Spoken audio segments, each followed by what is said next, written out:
Jesus. Asemno. Eja pakwe bieke se mayen. Jesus. Ne. Ugade be yensenchene. Jesus. Aye yinyo manu. Jesus. Ahini ayona senu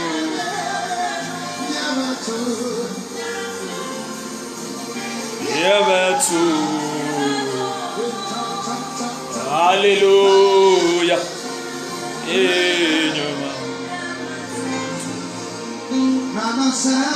Iradi asem no. Ye japade kese mami no umienu. Adom no abusu amami no umienu. Enu ntina nne Iradi fa me so abekasa akire fa adom ho. Oye the grace of God. Oye onyankopon adom. Jesus.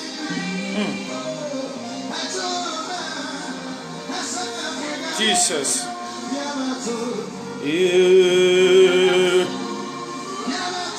Ah, my God, la brasi kaya taba. Hallelujah.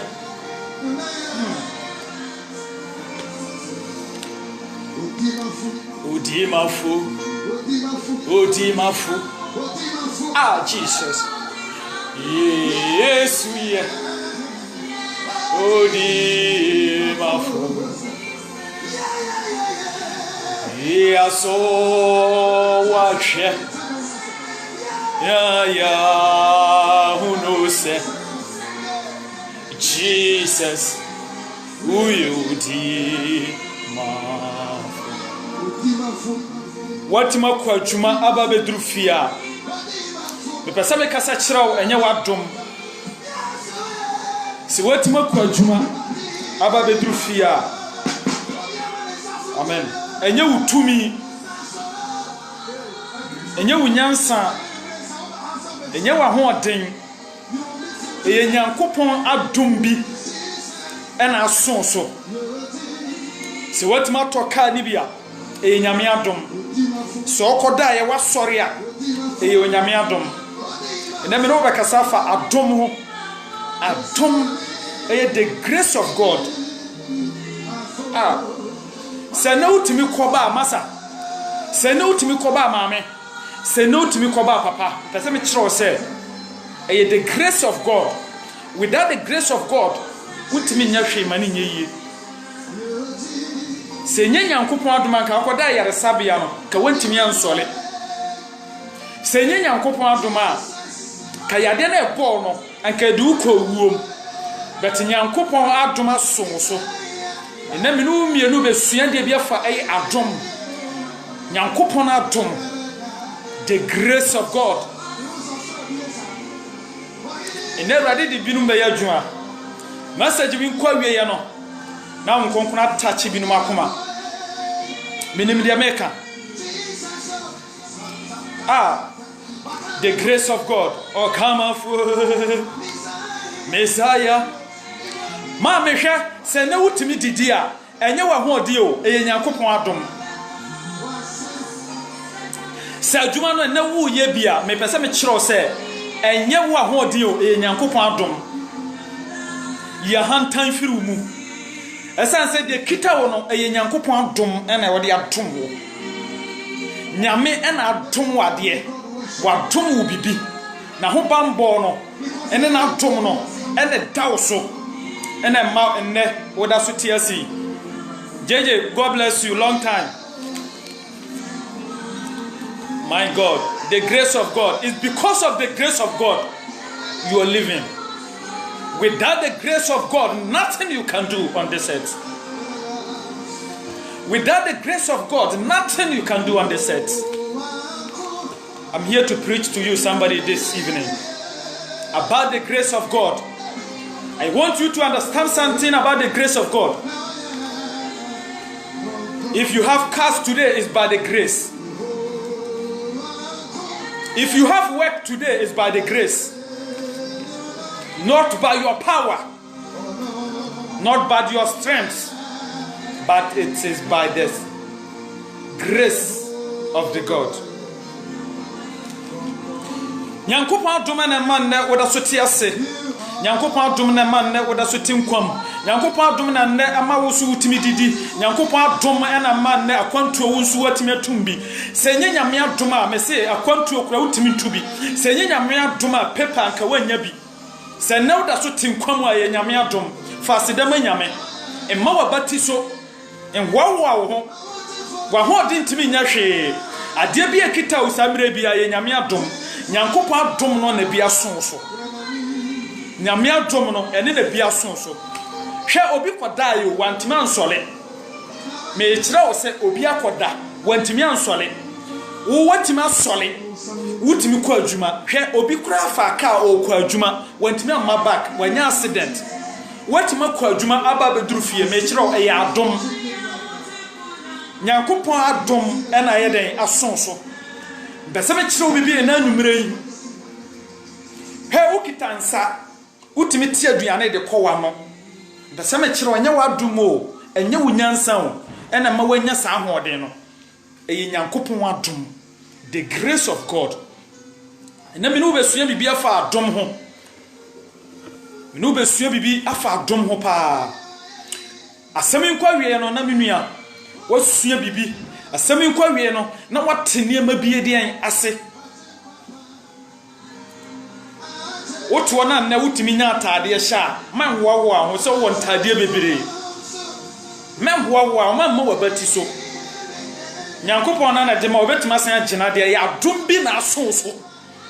Pese me kyerɛ sɛ obi pɛ sɛ wanya no onyae wo adom bi na aso so. Obi pese nka okasa te sɛ wo kasa na nanso wontimi oniam no mpo na wakasa.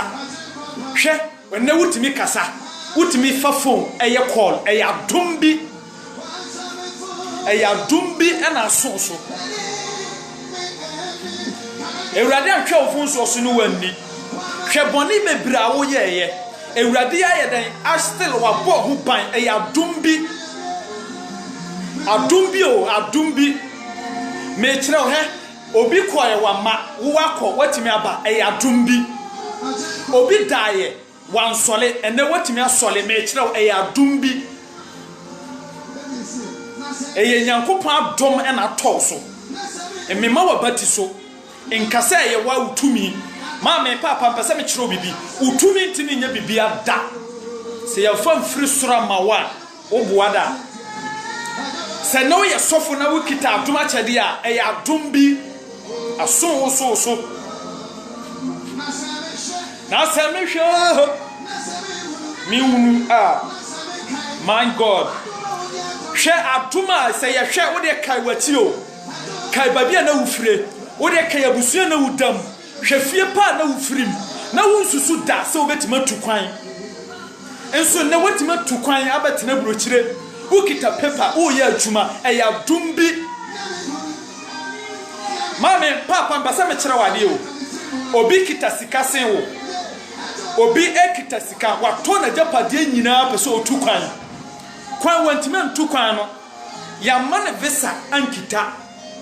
hwɛ enna me kyerɛ wo wantua sika bia watima fansuo sumpo aba bedura burokyire wangu wo nsuo so wasen abeduru anya paper wo ye adwuma ɛyɛ adom bi. It is by the grace. It is by the grace. Onipa de ye de ya ho de ntimi nya hwe o da bia mpese Kristo ni wote ase se wo wa ho de ntimi nya hwe da wonyansa ntimi nya bibia da enkwana ekita ye nyame de ya adom bi na aso so ebetima abasa obeda wo be sole wo ntimi nsole da wo de wo koda hwe da ye so a wo so ye wo so de na nkrama ne diwachi hwe wo koda ye wo so de ne ye botuo eye huhu mu adwuma na nso ne nyina awurade atwitwa agyew eye adom bi na so fase da manyame me pese me kasa kyerɛ somebody me se fase da manyame se watima tukwan wo kita paper wo ye bibia eye adom bi o eye adom bi se Nyankopɔn adom no se bi so so a na wo de aseda manyame esense ne nipa nyina na nya ne se wanya no yi enye nipa nyina na enya ne se na wanya ni obi pese wo yete se wo nanso wontimi nye se wo da eya dum bi o me pese ma me papa wutie me onua branti ya baba wa wutie me pese me kire wade o ho nya fensen obi o nanso kunu wonya bi da ababa wa wo ho nya fensen obi ho ofese 1000 times nanso awade dia awade onya bi da nanso na wukita kuru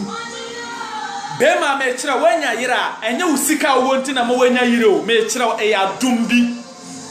obi wo sika sen wo nti onya yire ni bi otu abom pese nyankopa adom enso so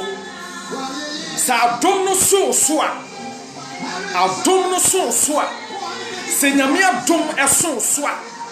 se adom no ba so a hala barakata baratapa wonim dia meka se Kristo ni obetima se na nwumere yi Kristo ni obetima se na nwumere yi ama wanhu se wase a wotie yi eye nyame adom a kashase fasi de manyame na yeyie erensan da media midim se ya dumbi na asome so ama mensumatima tukwan ya dumbi na asome so ama mensumatima wale ya dumbi na asome so ama matima woba ya dumbi na asome so ama nda mesumi gina ha so sofo kasa kirew ya dumbi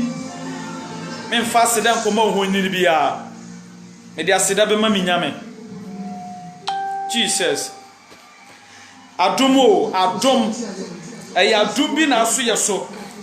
adumbi na urade dia cheyen me do ba ko Bible no musese a Ephesians chapter 4 verse 7 yanhwe de onyankopon asem eka no ho Ephesians chapter 4 verse 7 o se na wodi adum yenyina wodi adum yenyina maako se de Kristo asusu na chedie amano wodi adum yenyina maako brother ebia wo beka se wo nye sofo nti wo de uni adum achedie bese me kire he wonyansa da wutimi ma obi adwene wutimi kasa kire obi ma obi tie e adum wo de wan wi beka se wo no de unsi fie ni bi nti no adum ni uso me pese me kire atade na e hye wo na ya adum bi na me wanya bi ahye obi pedi onya bi nhye me kasa kire obi bompa ye se nyankopon adum no enso so wotoa bompa ye se nyankopon awrade ma wadum no ebi nsome so Ephesians chapter 4 verse 7 was say what the adum ye nyina maako se nyanyame adum a anka menu mienu ye hwan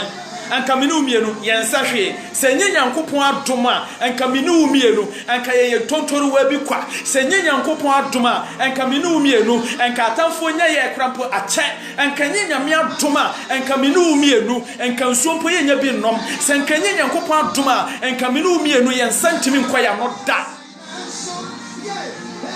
aya dumbi wase wadi adum na adum ye maako wadi adum na adum ye enti se ne wutimi nya nanante a aya adum se ne wutimi nya nsa ade ye bibia aya adum se nyina wutimi nya anu didi a aya adum. Praise the living God. Nyankopon adum wase wadi adum na adum ye maako brother me pesa me kasa kire wo me pesa me kasa kire obi ene me pesa obi tene ho ase ene se woda ka mu e adum bi me pesa me kasa kire obi ene se me pesa me ye de me kasa kire obi ene obi pe wan siri empo de atonsuo anaso de atokoko anomada enanwumere yi sa wan siri no onyabi na ode atokoko mpo anomada me pesa me kasa kire ene wadidi wa me wo sere woto e ya dumbi na nyame amana so ma wa batiso peya wo sa na da urade ase urade me da wase se wa ma wa dom asome me so enye nyankopon adom a kamenu mienu abusuya bo pofa ho ebra wo hye ase se wo betu kwan na ena abusuafo de udi kwa malam bi so malam no ntima nku because e adom bi Nyankopon de adom wo enti tumi bi ntimi nyew ebra utu se wo betu kwan na ena abusuafo de picture ekoto bosom so hwe bosom ntima nku because Nyankopon adom awo so se Nyankopon adom wo awo masa abonefo be hyehye nanso enye ye da eya dumbi o ena maminu mie no yete ho eya dumbi obana video no tache wakoma na wonso wa hye ene na nyame adwuma no me ka na wonso wo hye no ye nyina ye nya nhira baako what you say me se utu to se wo betu kwan na ena abusuafo obi a wonpe wasem obi ono osusu se wo no pese opagya sen no ena odu picture ena odi kwama abosom se bosom ntwa moja na ofangu picture so na wonku na wonsel won ma yade nto so ewa kwantuom ebi mpo no wonsel paper ma wonya paper da nanso na wukita paper wutimi nante yade anyawo wontimi angu eya dumbi obi baye owu wonsuo so obi baye bread ne titoy obi baye wanya paper obi baye adwuma onya bi da ene okita bi aya dumbi me pasa me kasa kire obi kohwe hospital nipa egu ona nwumle odi ko hospital na kohwe nipa dom egu ho obi wu osu opesanka otimi sole nante kakrampo tesese ne wananti ontimi sole da masa ayadum bio ena nyame de adum wo ayadum bi da nyame ase wate Ephesians chapter 4 verse 7 or say or the adum no adum ye mako enya adum ne se mi gina me kanya me se nya ne nkwa na ya adum o se wo ana na wo nante ya adum na urade de adum wo wotima sori afiri wo mpa so ya adum bi nyame ambasa na atɔ so amen me ka Nyankopon adwen ne Nyankopon asama kyerɛw me pese na wo obi ti ase se nyame adom ti na ma wote ase se nyame adom ti na na ma wotimi didi se nyame adom ti na na ma wotimi nante se nyame adom ti na na wonsu wotimi koba me pese obi ti ase saa na nse mete se na na ya abrefo adom FM wonam kwansu se ya otika mu se ya ena yedi tuosi ne so nipa dom mu se ya ena ya gye ne hu ne yamanyina but obi su sa kwan korona obi twamu ya nya ne hwe eya adom na asdom no adom obi ekwan na wo hu sa accident sisi su bebrebe no wutimi fa kwan no so ka timi de ukoba na so utimi koba eya adom bi unye nipa nsi wona wo wu no wonye nipa ensene wona wo wu no wo mo awu wonye nipa nsi omo but wona eya adom bi na aso so person nipa ti ase the grace of God. The grace of God. Without the grace of God, you are nothing. I'm telling you the truth this evening. Without the grace of God, you are nothing. Praise the Lord.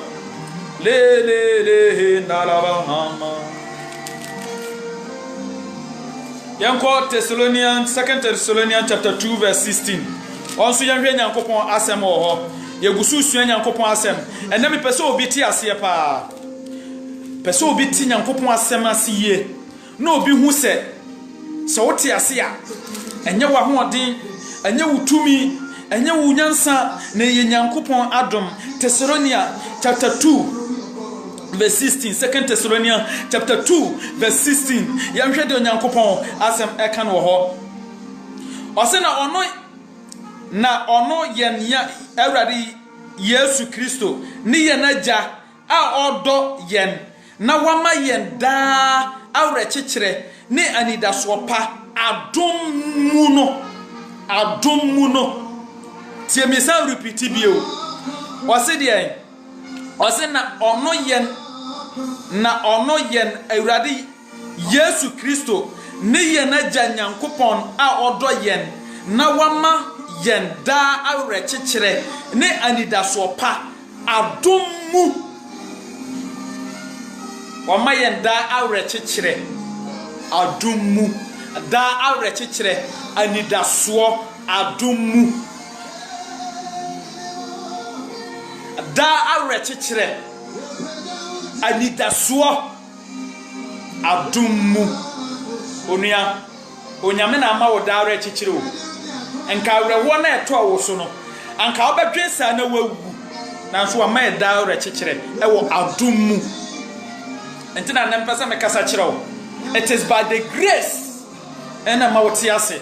wasi onyankopon ama ye da awre chichire eni anidaso ewo adumu nyame asem ade wai onyankopon asem ede papa wonnim nyame asem abaka se wonnim nyame asem ba wutina se na usua nyame asem ya onyame asem timi di untata no onyame asem etimi boawo onyame asem ma wetimi nante ehyen mu onyame asem timi ma we yede wonante wonkunim die mu onyankopon asem de edesin bibia o nyina na ochei o nyina mizaya uso na usen o nyina mizaya sono sema Alunu betoto usu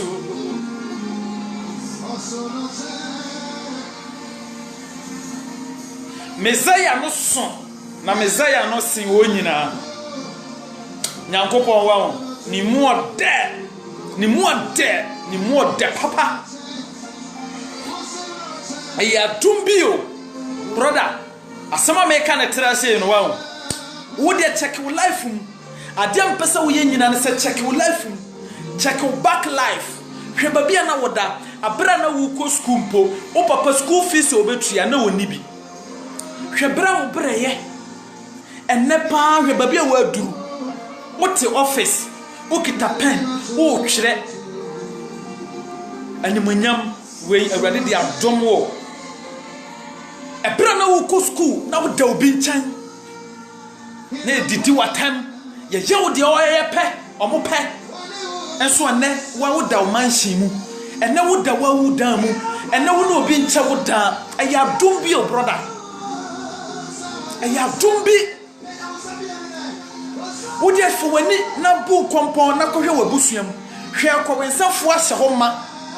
akontuni bianim ene wotima tukwan pesa me kire wo say ye den aya dum bi wati ase wodi afo wani kohwe wabusuam hwe se na abusuan sitie abusuan tete apansam abusuan pro abusana ye kowensa abusana ye hiabrodo enne me kire wo na wo kitaka wodam enne wo da wo fiem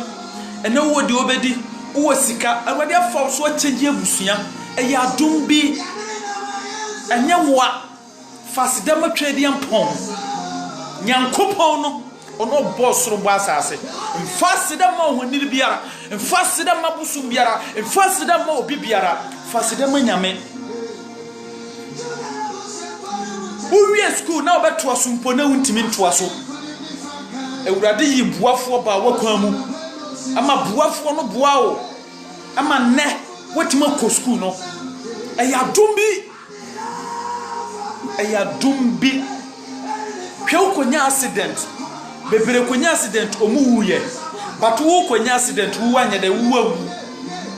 eya dumbi yade eku obi no wo sa yade no po wo no wo da so ti ase eya dumbi ti yade timi kan obi keke kura mpo sei na nipa na yade na wagu ti site yade kro na kan wo ti ase yafunya de timi kan obi na nipa na wu e wo sa yafunya de ne bi kan wo na so wo ti ase wonnim nyame a wo som no ntu sora na wo ye de ope se wonnim nyame a wo som na ka ba hyase de nyame ase me kasa kireo me se sai yafunya de na eku obi no sai yafunya de ne bo na so da so ti ase e ya dumbi na nyankopon de adomo eti yade no ti yade o ebo obi ma obi wuye saa ti yade na bo wo da so te ase ayadum bi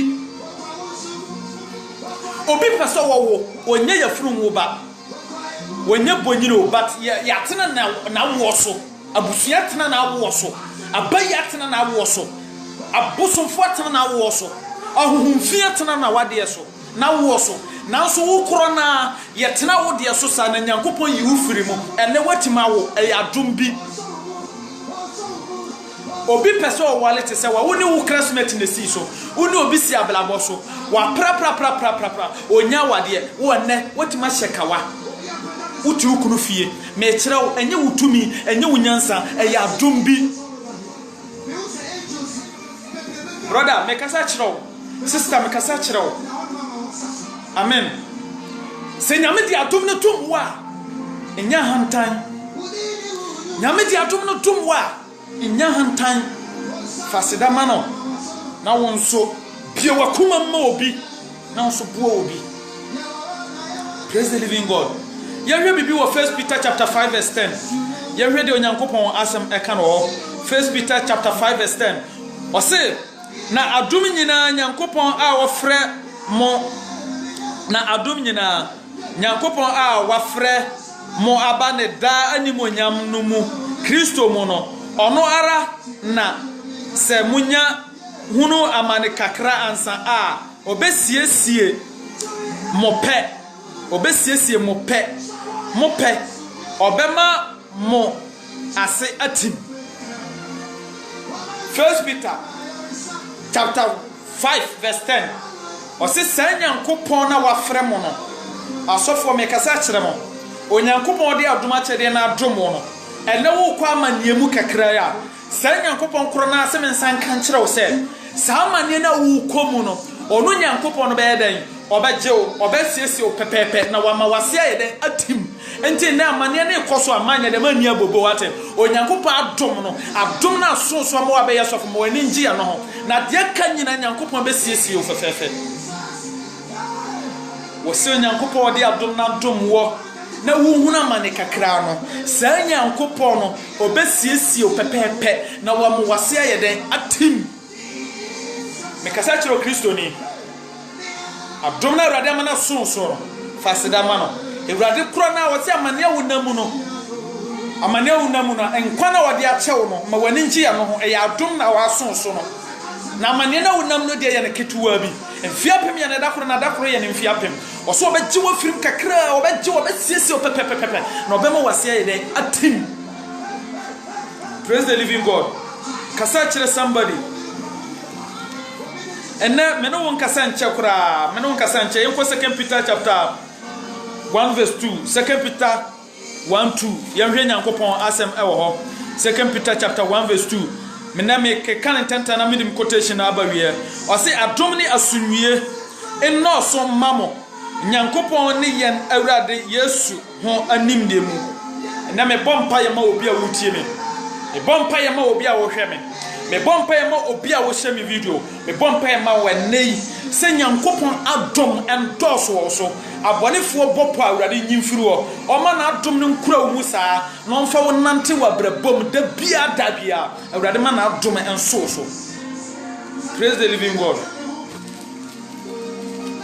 After yanko bibi ewo James chapter 4 verse 6 James 4:6 na me fam quotation no emla wiye James chapter 4 verse 6 James 4:6 Awurade tumi so James 4:6 di asem na oka no ho yanhwe de Nyankopon asem eka no ho ose nanso oma adom bebre mmom enti na atwere no se Onyankopon si ahantanfo kwan na odom amoblasefo me kasa kyerɛ branwase na Nyankopon asem Nyankopon adom ento so yie ma ho brase enoso owo mu aso Kristo ni ye hantan firi mu because o se o si ahantanfo kwan what you say enti ye hantan firi mu we Kristo ni ye hantan firi mu ma Nyankopon adom ɛnnɔɔso ɛwɔ so ma ahobrɛase ntena mu na Nyankopɔn adom ɛnnɔɔso wɔ so woyɛ sɔfo a mekasa kyerɛ wo ma Nyankopɔn adom ɛnnɔɔso wɔ so yi ayi firi ahantan efiri mu yi ahantan efiri mu yi ahantan firi mu na yɛrɛ ho yɛ adwuma ma Awurade na n'adom no ɛnnɔɔso ɛwɔ so na n'adom ɛnnɔɔso wɔ so n'adom ɛnnɔɔso ɛwɔ so amen yɛnkɔ Acts chapter 20 verse 32 Acts 20:32 last one Acts 20:32 Jesus Acts 20:32 yɛn hwɛ de Onyankopɔn asɛm ɛka no wɔ hɔ ɔse na afei deɛ mede mo mɛhyɛ Awurade nsa ne n'adom asɛm mu na ɔno na obetumi de mo asi hɔ na wama mo agyapadeɛ wɔn a wate wɔn ho nyinaa mu na me bɔ mpae ma wo mede wogya Jesus Christ megya wo Awurade mfa m'asɛm yi so na ɔma wo agyapadeɛ wɔ n'adom mu ɔmfa n'adom ɛntena wo so abara wotie audio yi wotie video yi bi Awurade nhyira wo na ɔntɔ nsupangu so media ne Prophet Philip wobɛtuma follow me debia our Prophet Filippo TV FILIPO Filippo Prophet Filippo TV na yɛn nyinaa yɛnkyɛ Nyankopɔn asɛm wɔ Awurade ne monyam tɔ so Awurade nhyira ntɔ so sɛ wotie ma asɛm yi ɛwɔ Jesus Christ dem da wase bye bye yes I want to see spirit I just want you to enjoy the spirit of God lift up